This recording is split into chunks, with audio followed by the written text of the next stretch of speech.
नमस्कार, मी विशाल पाटील।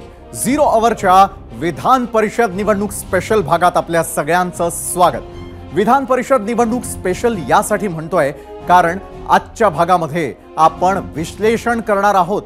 अवघ्या काही तासांवर आलेल्या विधान परिषद निवडणुकीचं बरोबर 24 तासांनंतर राज्यातल्या 11 विधान परिषदेच्या जागांचा निकाल लागलेला असेल आणि महायुती असो की महाविकास आघाडी यांच्यातला एक उमेदवार पराभूत झालेला असेल। खरं तर एक काळ होता, खरं तर विधान परिषद असो की राज्यसभा दोन्ही सभागृहामधील निवडणुका शक्यतो बिनविरोध व्हायच्या। या निवडणुकांसाठी लोकप्रतिनिधींना मतदानाचा हक्क असल्यानं यात इतके डावपेच आखले जायचे नाही। राजकीय पक्षांच्या आमदारांच्या संख्येवरून त्यांच्या विधान परिषदेमध्ये किंवा राज्यसभेतल्या जागांचा आकडा ठरायचा। याच बिनविरोध निवडणुका जणू आपल्या समृद्ध राजकीय परंपरेचाच भाग बनल्या। मात्र आता काळ बदलला, एक मतासाठी राजकीय डावपेच आखले जाऊ लागलेत। आताही राज्यामध्ये असंच चित्र आहे। शिवसेना, भाजप, राष्ट्रवादी काँग्रेस पक्षांसह ठाकरेंनी आपले आमदार हॉटेल्समध्ये ठेवले आहेत, कारण इथं एक मताला महत्त्व आहे। गेल्या 5 वर्षांमध्ये राजकीय गणित इतकी बदलून गेली आहेत की गेल्या विधानसभेला राज्यामध्ये जिथे सेना, भाजप आणि काँग्रेस, राष्ट्रवादी असे 4 प्रमुख पक्ष होते, तिथे आज 2 शिवसेना, 2 राष्ट्रवादी, 1 भाजप, 1 काँग्रेस असे एकूण 6 प्रमुख पक्ष बनलेले आहेत। त्यामुळे राज्यामध्ये ग्रामपंचायतीच्याही निवडणुका लागल्या तरी त्या प्रतिष्ठेच्या बनतात आणि हेच आपण गेल्या 2.5 वर्षांमध्ये पाहतो देखील आहे। आणि त्याला विधान परिषदेच्याही निवडणुका अपवाद उरलेल्या नाहीयेत। आणि त्यातच लोकसभा निवडणुकांच्या निकालानंतर राज्यामध्ये महाविकास आघाडीचा आत्मविश्वास चांगलाच वाढलाय आणि त्यामुळे महाविकास आघाडीनं 3 उमेदवार रिंगणात उभे केलेत आणि महायुतीनं 9 उमेदवार मैदानात उतरवलेत। त्यामुळे मतांची गणितं नक्कीच बदलली आहेत आणि हीच गणितं आपण समजून घेणार आहोत। परिषदेच्या निवडणुकांसंदर्भातल्या प्रत्येक प्रश्नाचं उत्तर देण्यासाठी विधिमंडळाचे माजी प्रधान सचिव डॉक्टर अनंत कळसे आपल्या सोबत असणार आहेतच। त्यांच्याशी देखील चर्चा करायचीच आहे। मात्र त्याआधी पाहूयात आजचा पहिला प्रश्न आणि तो पाहण्यासाठी आपण जाणार आहोत आपल्या पोल सेंटरवर। तर झिरो आवर मध्ये आज आम्ही विचारलेला पहिला प्रश्न, उद्या होणाऱ्या विधान परिषदेच्या 11 जागांसाठी 12 उमेदवार, कुणाचा उमेदवार पडेल असं वाटतंय? महायुतीचा की महाविकास आघाडीचा असे 2 पर्याय तुमच्या समोर।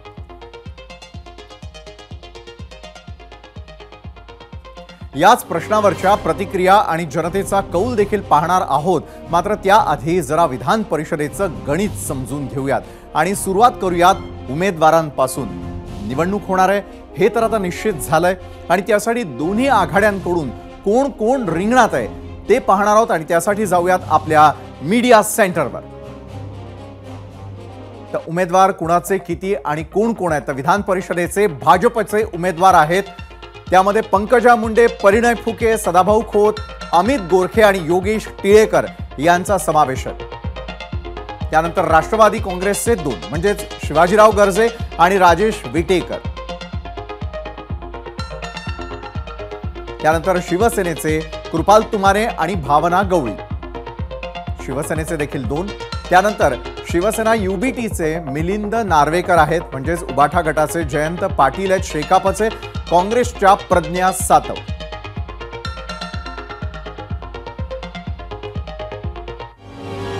तर याच उमेदवाराचं भवितव्य ज्या मतांवरती ठरणार आहे आणि तो आहे आमदारांचा आकडा। आज राज्याच्या विधानसभेच्या आमदारांची संख्या आहे 274। खरं तर आपल्या विधानसभेचा आकडा 288 आहे। मात्र काही आमदार नुकत्याच झालेल्या लोकसभेतच 7 जण खासदार बनले, तर काहींचं निधन झालं, काहींचं निलंबन झालं आणि त्यामुळे 14 जागा रिक्त झाल्या आणि विधानसभेचा आकडा 274 वर आला। तेच बलाबल युती आणि आघाडीमध्ये कसं विभागलंय ते देखील पाहूयात आणि तेच पाहण्यासाठी आपण जाणार आहोत आपल्या मीडिया सेंटरला। तर आकडेवारी कशा प्रकारे विभागली गेलेली आहे त्यावरती एक नजर टाकूयात। आमदार आणि विधान परिषदेचं गणित यामध्ये महायुतीचे एकूण आमदार आहेत 200, उमेदवार आहेत 9, गरज किती आहे तर 207 ची। त्या पाठोपाठ महाविकास आघाडी आमदारांची संख्या 68, उमेदवार 3 आणि 69ची गरज आहे. त्यानंतर अनिर्णित, मग त्यामध्ये छोटे पक्ष असतील किंवा अपक्ष असतील, एकूण आमदार आहेत 6. तर एकंदरीत आमदार आणि विधान परिषदेचं गणित समजावून घेतल्यानंतर या क्षणाला खरं तर मुख्यमंत्री एकनाथ शिंदे यांची महत्त्वपूर्ण बैठक सुरू आहे. ती ज्या ठिकाणी सुरू आहे त्या ठिकाणी आपले प्रतिनिधी अक्षय भाटकर देखील थेट त्या ठिकाणाहून आपल्यासोबत जोडले गेलेले आहेत. अक्षय, खरं तर अक्षय आपल्यासोबत आहेत. त्यानंतर आपले 3 प्रतिनिधी यावेळेला आपल्यासोबत जोडले गेलेले आहेत. नक्कीच राजू सोनवणे आपल्याला माहिती देणार आहेत महाविकास आघाडी संदर्भातली, आणि सुशांत सावंत भाजपच्या बैठकीवरती नजर ठेवण्यात तिन्ही आपल्यासोबत जोडले गेलेले आहेत. अक्षय, मी आपल्यापासून सुरुवात करतो. खरं तर उद्याच्या विधान परिषदेच्या निवडणुकांकडे सगळ्यांचं लक्ष, त्याप्रमाणे स्ट्रॅटेजी देखील आखली गेल्याचं पाहायला मिळतंय. त्या ठिकाणी नेमकं काय सुरू आहे, कारण मुख्यमंत्र्यांच्या उपस्थितीमध्ये सुरू असलेली बैठक? अक्षय, मुख्यमंत्री थोड्याच वेळात या हॉटेल ताज लँड्स एंड मध्ये येणार आहेत. काल रात्री त्यांच्या अध्यक्षतेखाली एक बैठक झाली आणि आज रात्री पुन्हा एकदा एक बैठक होणार आहे. पण त्याआधी आपल्याबरोबर कर्जतचे आमदार आहेत महेंद्र थोरवे सर. सर, काल एक बैठक झालेलीच आहे, आज पुन्हा बैठक आहे, उद्या विधान परिषदेची निवडणूक आहे. काय नेमकं आपल्याला संदेश दिलेला आहे किंवा काय नियोजन सांगण्यात आलेलं आहे, कशा प्रकारे मतदान होणार आहे? आदरणीय राज्याचे मुख्यमंत्री एकनाथजी शिंदे साहेब, आमचे मुख्य नेते शिवसेनेचे, आणि यांच्या नेतृत्वाखाली आम्ही सारे आमदार एकत्रपणे, आपण पाहताय की आज आता जवळ 2.25 वर्षे होऊन गेलेले आहेत या सरकारमध्ये आम्ही एकत्रपणे काम करतोय. परंतु जो निर्णय शिंदे साहेबांनी त्यावेळेस घेण्यात आला त्या निर्णयाबरोबर सगळे आम्ही 50 आमदार, 40 शिवसेनेचे आणि अपक्ष 250 आमदार आम्ही एकत्रपणे आलेलो आहोत. त्यामुळे शिंदे साहेब जो आदेश आम्हाला देतील त्या आदेशाचं पालन करणं हे प्रत्येक आमदारांचं कर्तव्य आहे. आणि आपल्या सगळ्यांना कल्पना आहे की आदरणीय वंदनीय बाळासाहेबांच्या विचाराचे आम्ही शिवसैनिक आहोत. त्यामुळे शिवसेनेमध्ये तुम्ही जे आता सांगितलं की तुम्हाला व्हीप काढण्यात येणार आहे, तर आम्ही व्हीप हा एक प्रोटोकॉल आहे, पण आम्हाला आदेशाचं पालन करणारे आम्ही कार्यकर्ते आहोत. त्यामुळे साहेबांनी आम्हाला रात्रीच आदेश दिलेला आहे की महायुतीचा धर्म आपल्याला सगळ्यांना पाळायचा आहे, महायुतीचेच उमेदवार निवडून आले पाहिजेत. ही स्ट्रॅटेजी फायनल झालेली आहे आणि त्यामुळे महायुतीचे 9च्या 9 उमेदवार निवडून येणार, यात कोणत्याही प्रकारची शंका आमच्या मनामध्ये नाहीये. 11 उमेदवार आहेत, महायुतीने 9 उमेदवार दिलेत, महाविकास आघाडीने 3 उमेदवार दिलेत. त्यांचा कॉन्फिडन्स असा आहे की त्यांनी फक्त ठाकरे गटानेच आपले आमदार जे आहेत ते हॉटेलवर ठेवले, बाकी ठेवले नाहीत. त्यांचा कॉन्फिडन्स आहे की आमचे मतं फुटणार नाहीत. जयंत पाटील यांना देखील कॉन्फिडन्स आहे की मी निवडून येणारच. काय वाटतंय? बघा, त्यांच्याकडे जर काँग्रेस सोडली तर उद्धव गटांकडे असतील किंवा शरद पवारांकडे असतील की विधान परिषदेवर त्यांचा स्वबलावर उमेदवार निवडून जाईल एवढं मताधिक्य त्यांच्याकडे नाहीये.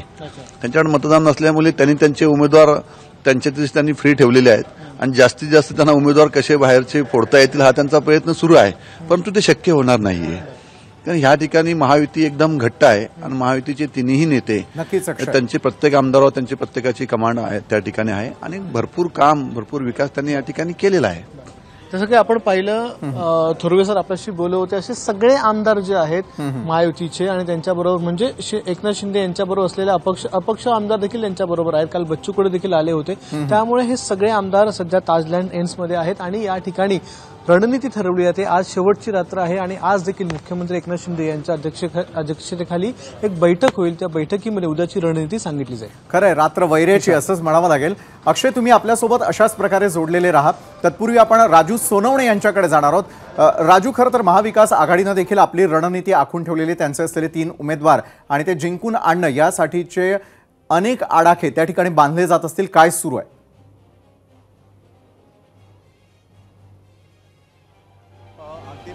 आपण लोकसभेच्या निवडणुकीनंतर जे आहे ते महाविकास आघाडीचा आत्मविश्वास वाढलेला आहे आणि त्यामुळे 3 उमेदवार जे आहेत ते रिंगणात उतरवलेले आहेत. मात्र कुठल्याही प्रकारचा दगाफटका होऊ नये यासाठी तिन्ही पक्ष जे आहेत ती आपापली काळजी घेताना पाहायला मिळतात. आता थोड्याच वेळामध्ये जे आहे ती काँग्रेसची बैठक सुरू होईल. या बैठकीला सगळे आमदार असतील, प्रभारी रमेश चन्नीथलाल सुद्धा या बैठकीला उपस्थित असणार आहे आणि नेमकं कसं मतदान करायचं, दुसरा प्रेफरन्स कोणाला द्यायचा, या सगळ्याची जी आहे ती स्ट्रॅटेजी ठरणार आहे. आपण पाहतोय काँग्रेसकडनं प्रज्ञा सातव ज्या आहेत त्या एकट्या उभ्या आहेत आणि काँग्रेसकडं पुरेसं संख्याबळ आहे. एकमेव काँग्रेसकडे जे आहे ते जास्त मतदान आहे, त्यामुळे काँग्रेसला तेवढी जी आहे ती भीती वाटत नाही अशा प्रकारचं नेत्यांकडून सांगितलं जाते। काँग्रेसच्या प्रज्ञा सातव यांना पहिल्या प्रेफरन्सची सगळी मतं पडतील आणि त्यानंतर ठाकरे गटाचे मिलिंद नार्वेकर जे आहेत ते यांना दुसऱ्या प्रेफरन्सची मतं दिली जाणार आहेत। ठाकरे गटाचे मिलिंद नार्वेकर आहेत त्यांची 15 मतं आहेत आणि काँग्रेसकडून मदत मिळणार आहे। तिसरं पाहतोय आपण की शरद पवार गटाने जे आहे ते शेकापचे जयंत पाटील यांना पाठिंबा दिलेला आहे। जयंत पाटील यांचा अनेक पक्षामध्ये चांगले संबंध सुद्धा आपल्याला पाहायला मिळतात, त्यामुळे राष्ट्रवादीची काही मतं आणि उरलेली अपक्ष आणि इतर जी आहे ती मतं खेचण्याची शक्यता जयंत पाटलांकडे आहे, त्यामुळे तिथं त्यांनी ते बेरीज गणित जे आहे ते केलेलं आपल्याला पाहायला मिळते। मात्र कुठल्या प्रकारचा दागाफटका होऊ नये यासाठी तिन्ही पक्ष जे आहे ते व्हीप जारी करणार आहे आणि प्रत्येकाला प्रेफरन्स दिला जाईल। सकाळी 9 ते 4 वाजेदरम्यान जे आहे मध्यवर्ती सभागृह जे आहे तिथे हे मतदान होणार आहे आणि त्यासाठी तिन्ही पक्षांचे वरिष्ठ नेते जे आहे आपापल्या आमदारांवरती लक्ष ठेवायला उभे असणार आहे। पुन्हा एकदा येणारच आहे। खरं तर महाविकास आघाडीची रणनीती तयार होत असल्याचं स्पष्टपणे दिसतंय। सुशांत आपले प्रतिनिधी आपल्यासोबत जोडले गेले आहेत। भाजपच्या गोटामध्ये नेमकं काय सुरू आहे, कारण उद्याची जी विधान परिषदेची निवडणूक आहे सगळ्यांसाठी अतिशय प्रतिष्ठेची आहे आणि कुणीही एखादा चान्स घेण्यापासून लांब ठेवण्यासाठी आणि आपले उमेदवार जिंकून आणण्यासाठीची रणनीती आखताना दिसतं। त्यासाठी हॉटेलमध्ये थेटपणे या स्ट्रॅटेजी सुरू असल्याचं पाहायला मिळतं। भाजपच्या गोटात काय सुरू आहे सुशांत? विशाल, आपण जर बघितलं असेल तर भाजपचे 5 उमेदवार जे आहेत ते निवडणुकीच्या रिंगणात आहेत। भाजपकडे पुरेशी मतं आहेत असे भाजपकडून सांगण्यात येते, मात्र तरी देखील भाजपकडून एक रणनीती आखली जाते। आपण जर पाहिलं असेल तर भाजपच्या सलग 2 दिवसापासून बैठका होत आहेत। भाजपच्या सगळ्या आमदारांना विशेषतः मार्गदर्शन केलं जात आहे, कारण पहिल्या पसंतीची मतं कुणाला द्यायची। कारण आपण जर पाहिलं असेल तर 2-2.25 वर्षापूर्वी विधान परिषद निवडणूक झाली होती आणि त्यामध्ये भाजपने एक करिश्मा केला होता।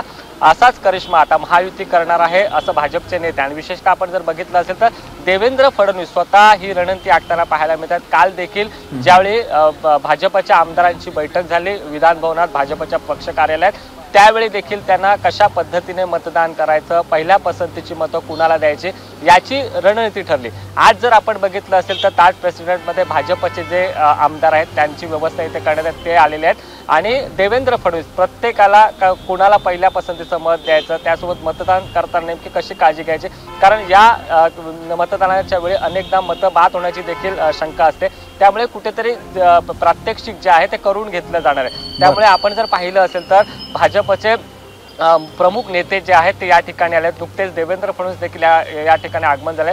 त्याचसोबत आपण पाहिलं असेल देवेंद्र फडणवीस मार्गदर्शन देखील करणार, कारण महायुतीचे 9 उमेदवार जे आहेत ते निवडून आणणं महत्त्वाचं आहे। कारण आपण पाहिलं असेल लोकसभा निवडणुकीत महायुतीला फटका बसला होता आणि या विधान परिषद निवडणुकीत फटका बसू नये याची पुरेपूर काळजी विशेषतः देवेंद्र फडणवीस यांच्याकडून घेतली जाते। त्यामुळे महायुतीचा प्रत्येक उमेदवार कसा निवडून येईल याची काळजी फडणवीसांकडून खबरदारी फडणवीसांकडून घेतली जाते। त्यामुळे आपण जर पाहिलं असेल तर आता थोड्याच वेळात बैठकीला सुरुवातीला देवेंद्र फडणवीस मार्गदर्शन करतील, त्यानंतर आशिष शेलार जे प्रतोत आहेत ते मार्गदर्शन करतील आणि कशा पद्धतीने मताचा कोटा कसा पूर्ण करायचा, पहिल्या पसंतीला कशी मतं द्यायची, पहिल्या पसंतीला कोण असेल उमेदवार, हे आज रणनीती ठरली जाणार आहे। विशाल, बरोबर आहे सुशांत, मी आपल्याकडे पुन्हा एकदा येईल। मात्र जसं तुम्ही सांगितलं की भाजपचे रणनीतीकार आहेत त्या ठिकाणी देवेंद्र फडणवीस, तशाच प्रकारे राजू मी आपल्याकडे येतो। जयंत पाटलांची देखील स्ट्रॅटेजी तितकीच तोडीस तोड असणार का? कारण तिकडे रणनीतीकार आहेत देवेंद्र फडणवीस आणि इकडे पूर्ण धुरा जी आहे ती जयंत रावांवर आहे। अगदी पाहता आपण महाविकास आघाडीमध्ये जर पाहिलं प्रज्ञा सातव यांना जे आहे ते पूर्णपणे कोठा मिळतोय, त्याचप्रमाणे मिलिंद नार्वेकर यांना सुद्धा मतं मिळतील कारण काँग्रेसचे आणि ठाकरे गटाचे आहेत। मात्र जयंत पाटील यांना काही मतं जे आहे ती कमी पडण्याची शक्यता आहे। मात्र जयंत पाटील जे आहे आपण पाहतोय की जरी शेकापचे ते आमदार असले, नेते असले, तरी त्यांचं सगळ्याच पक्षामध्ये जे आहे ते चांगले संबंध आहेत। त्यामुळे अपक्ष आणि इतर पक्षांमधलं जे आहे ते जुळवाजुळव करण्याची जे आहे त्यांनी तयारी सुरू केलेली आहे। त्यामुळे कुठेतरी पाहतो आपण की जयंत पाटलांसाठी सुद्धा महाविकास आघाडी जोर लावताना पाहायला मिळते। कुठेतरी राष्ट्रवादीकडून सांगितलं जाते की अजित पवार गटाकडचे काही आमदार जे आहे ते आम्हाला मतदान करतील, क्रॉस वोटिंग होईल आणि त्यामध्ये जयंत पाटील यांचा विजय होईल अशा प्रकारचा विश्वास जो आहे तो शरद पवार गटाला वाटतो। त्यामुळे साहजिकच आहे हे तिन्ही पक्षांनी जोरदार तयारी केलेली आहे। आता यामध्ये सगळ्यात महत्त्वाचं आपल्याला पाहायला मिळते की आज काँग्रेसची आता जी बैठक होणार आहे त्यामध्ये ती स्ट्रॅटेजी ठरणार आहे। त्यामध्ये प्रज्ञा सातव यांना सगळी मतं दिल्यानंतर मिलिंद नार्वेकरांना दिली जाणार आहे। त्यामध्ये जयंत पाटलांसाठी काही मतांचा कोठा राखून ठेवला जाणार आहे का हे सुद्धा पाहिलं जाणार आहे। कारण आपल्याला माहित आहे की मिलिंद नार्वेकर यांचे सुद्धा चांगले संबंध मतं शिंदे गटामध्ये आहे, त्यामुळे शिंदे गटामध्ये सुद्धा मतं फुटली जाऊ शकतात अशा प्रकारचा सुद्धा दावा जो आहे तो ठाकरे गटाने केलेला आपल्याला पाहायला मिळतो। त्यामुळे तिथं सुद्धा जोर लावण्याचा प्रयत्न सुरू आहे। जयंत पाटील जे आहे ते इतर आमदारांशी जे आहे ते जोर लावतात। त्यामुळे एकूणच महाविकास आघाडीची आज रात्री पुन्हा एकदा नेत्यांची जी आहे ते बैठक होईल आणि त्यामध्ये स्ट्रॅटेजी ठरवली जाणार आहे। कुठेतरी लोकसभेच्या निवडणुकीनंतर जो आहे तो महाविकास आघाडीचा आत्मविश्वास वाढलेला आहे आणि हाच आत्मविश्वास जो आहे तो विरोधी पक्षातील आमदार फोडण्यामध्ये किंवा क्रॉस वोटिंग करण्यामध्ये कामी येतो काही सुद्धा पाहावं लागेल। विशाल, नक्कीच राजू, सुशांत आणि तुमचंही लक्ष अशाच प्रकारे पूर्णपणे असू द्या। आणि अक्षय, आपल्याकडे देखील मी पुन्हा एकदा येणार आहे। वेळोवेळी या संदर्भातले अपडेट्स आम्ही आपल्याकडून घेत राहणार आहोत। एका बाजूला पाऊस पडत असल्याचं दृश्यांमध्ये दिसतंय, मात्र वातावरण सध्या तापलेलं आहे, ते म्हणजे विधान परिषदा निवडणुकांसंदर्भातलं आणि त्याच्या रणनीती संदर्भातलं। धन्यवाद आपण दिलेल्या या सगळ्या अपडेट्ससाठी। तर आता वळूयात आजच्या भागातील पहिल्या प्रश्नाकडे। उद्या होणाऱ्या विधान परिषद निवडणुकीबाबत आम्ही विचारलेल्या प्रश्नावरती तुम्ही दिलेल्या प्रतिक्रिया पाहण्यासाठी आपण आता जाणार आहोत आपल्या मीडिया सेंटरवर। तर उद्या होणाऱ्या विधान परिषदेच्या 11 जागांसाठी 12 उमेदवार, कुणाचा उमेदवार पडेल असं वाटतंय? महायुती की महाविकास आघाडी? तुम्ही कशा प्रकारे व्यक्त झालेला आहात सोशल मीडियावरती पाहूयात। एक्स वरती शिवप्रसाद सागर लिहित आहेत, नक्कीच महायुतीमधला एक उमेदवार पडणार। गोविंद पवार म्हणतायत, ज्यांचा घोडेबाजार जास्त वेगात तोच उमेदवार निवडून येईल। तर YouTube वरती संतोष शेटे लिहित आहेत, सत्तेत असताना देखील महायुतीला आपल्या आमदारांना हॉटेलमध्ये ठेवावं लागतंय, म्हणजेच महायुतीला फटका बसण्याची शक्यता आहे। सचिन होळकर लिहितात, महायुतीचा सध्या तर एक पडेल, पण विधानसभेला महायुतीचे सगळेच पडणार। उत्कर्ष म्हणतात, महायुतीची मतं फुटणार। तर शिंदे म्हणतात, अजित पवार गटाचा उमेदवार पडणार, महाविकास आघाडीचे तिन्ही उमेदवार कोटा पूर्ण करणार। फेसबुकवरती शंकर ननवरे म्हणतात, महायुती। मनोहर कदम म्हणतात, महायुतीचा उमेदवार पडेल असं वाटतंय।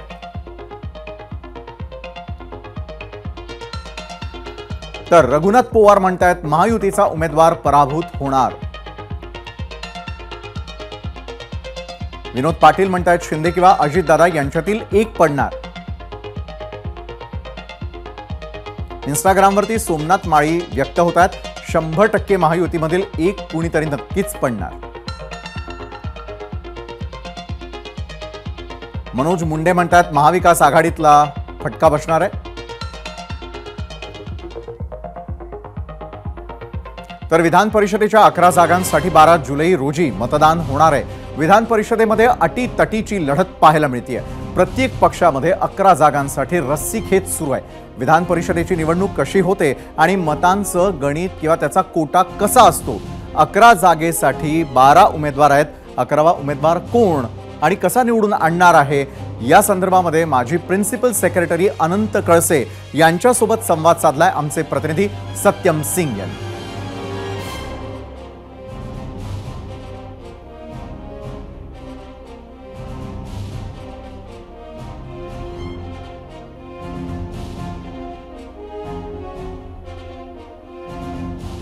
माजी प्रिन्सिपल सेक्रेटरी आहेत विधानसभेत आपल्यासोबत आहेत अनंत कडसे सर काय सांगाल कशा पद्धतीने आपण या ठिकाणी विधान परिषदेच्या या निवडणुका पाहत आहात आणि 11 जागासाठी ही निवडणूक आहेत विधान परिषदेच्या प्रोसेस कसं असतं निवडणुकीचं सर काय सांगाल? सर्वात महत्त्वाचं म्हणजे यामध्ये मतदार जे असतात ते विधानसभेचे सदस्य असतात। आता विधानसभेचे आपल्याला माहिती आहे 288 विधानसभेचे सदस्य आहे, पण लोकसभेमध्ये काही निवडून गेले, काहीच निधन झालं, त्यामुळे सध्या विधानसभेची इफेक्टिव्ह स्ट्रेंथ जी आहे 274 आहे आणि याचा कोटा काढावा लागतो। ही दुसरी स्टेप जी आहे ती कोटा सिस्टीम आहे। त्या कोटा काढण्यासाठी साधं गणित आहे, त्याच्यामध्ये असा फॉर्म्युला आहे कॉन्डक्ट ऑफ इलेक्शन रूल्समध्ये आणि त्यांच्या इलेक्शनच्या नियमाप्रमाणे की number of valid votes multiplied by 100 divided by number of vacancies आणि +1 आणि जो कोशंट येईल भागाकार येईल त्याच्यामध्ये 1 मिळवायचा.